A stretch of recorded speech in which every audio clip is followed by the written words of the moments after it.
So, if you're one of the 24 people who watched my first video, then you know I said I'd do reviews as well as life stories. When I said that, I really only had one thing in mind to review, and that was Disney's 2010 video game, Epic Mickey. Now, before I begin to review this, keep in mind I'm not a very experienced gamer. I actually bought a Wii just to play Epic Mickey. So let's talk about this series. The game was created by Junction Point Studios, with Warren Spector leading the development of the game. You know, Deus Ex Warren Spector. It revolves around Mickey Mouse falling into a world called the Wasteland, which is inhabited by forgotten characters in Disney projects of old. The world has been ravaged by the Thinner disaster, which Mickey later realizes he caused.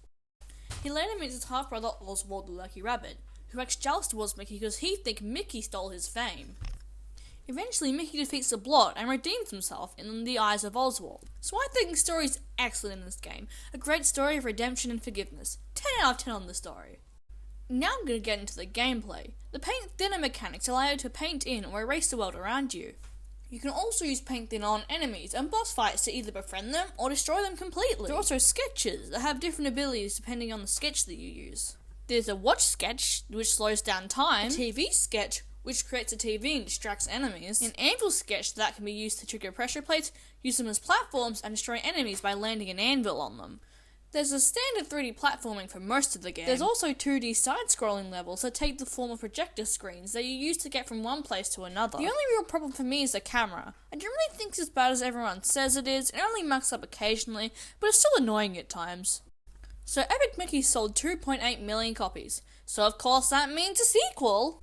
Epic Mickey 2, The Power of Two, is just as a great game in my opinion, if a bit short. Granted, the story is no near as good as the first one, but nothing can beat the first Epic Mickey story. But it only sold 529,000 copies, so Disney didn't just stop the Epic Mickey series, they shut down Junction Point Studios completely. DreamWorks Studios created a spin-off game called Epic Mickey Power of Illusion. This was made alongside Epic Mickey 2, by the way.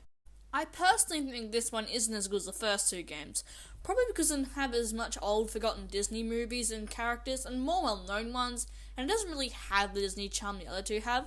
Or maybe I just like 3D platforming better, I don't know. As for the future of the Epic Mickey series, some t-shirts and hoodies have recently surfaced online. And the company Playmagic has said they're working on a third-party Disney video game remake, so this Epic series could be making a return. Or it could be just, a remake of Kingdom Hearts, or, Hercules, or other Disney video game. Also not really recently, the YouTuber Hard for Games got his hands on a prototype version of Epic Mickey 2 and made a video about it.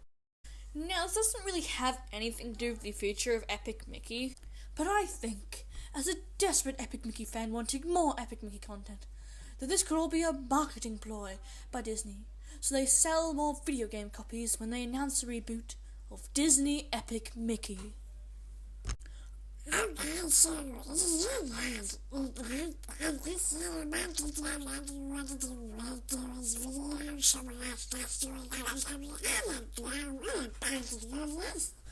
He's come and asked us to do it again. Well, I'm happy to, but don't honestly give me a bit of a hassle. So, once we have our meeting video and some other YouTubers are in the description of your interested, and I will see you in another video. And finally, if you want to subscribe, just talk to me. I'm an asshole. God, we can't understand what you're saying. Well, I saw you. Donald, you're paying for a new microphone.